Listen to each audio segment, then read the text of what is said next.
আজকে হচ্ছে উল্টো রথ আর আমরা আজকে যাচ্ছি সবাই মিলে উল্টো রথ দেখতে। চলো আমাদের সাথে তোমরাও রথ দেখতে যাবে। আজকে আমাদের বাড়িতে রথ উপলক্ষে আমাদের কাকিমা পাশের বাড়ির অনেক প্রসাদ দিয়ে গেছে। এত প্রসাদ,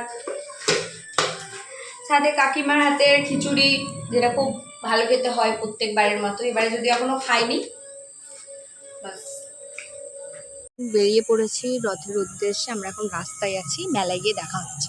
আর এই যে আমরা তো রথের মেলায় অলরেডি চলেও এসেছি। আজ তো সন্ধ্যের দিকে তেমন একটা বৃষ্টি হচ্ছিল না, তাই মেলাতে এত ভিড় হয়েছে। আর রথটাকে দেখো, অপূর্ব সুন্দর লাগছে। মেলাতে এসেছি, ফুচকা খাবো না তাই কখনো হতে পারে? তাই আমরা প্লেট হাতে নিয়ে মেলাতে ফুচকা খেতে দাঁড়িয়ে পড়েছি। হ্যাঁ হ্যাঁ, বুঝতে পেরেছি। এই ভয়েসটার সাথে তোমরা একদমই পরিচিত নয়। এটা ছিল অর্পিতার ভয়েস। ও তো ওই দিন যেতে পারেনি মেলায়, বিকজ ওর পায়ের নখ উল্টে খুব খারাপ অবস্থা হয়ে গিয়েছিল পায়ে, তাই ওকে আমরা নিয়ে যেতে পারিনি। তাই ও ভয়েস ওভার দিয়ে নিজের মনকে খুশি করলো। ফুচকা খাওয়ার পর তো আমাদের চিকেন পকোড়া খাওয়ার ক্রেভিংস হচ্ছিল, তাই আমরা চিকেন পকোড়া খেয়ে নিয়েছিলাম। আর তারপরেই তো চলে এলো আমাদের মোস্ট ফেভারিট জিনিস, আইসক্রিম। ওইদিকে দাদা বৌমনির সাথে গল্প করতে ব্যস্ত, আর সেই সুযোগেই আমি দাদার থেকে একটু আইসক্রিম খেয়ে নিলাম।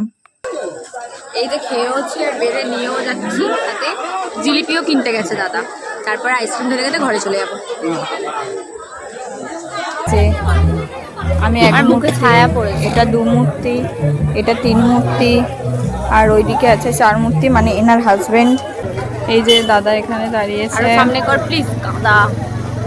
আর আমরা বাড়িতে এসে একটা গেম খেলেছিলাম, কে জিতলো সেটা দেখার জন্য সাবস্ক্রাইব করতে হবে।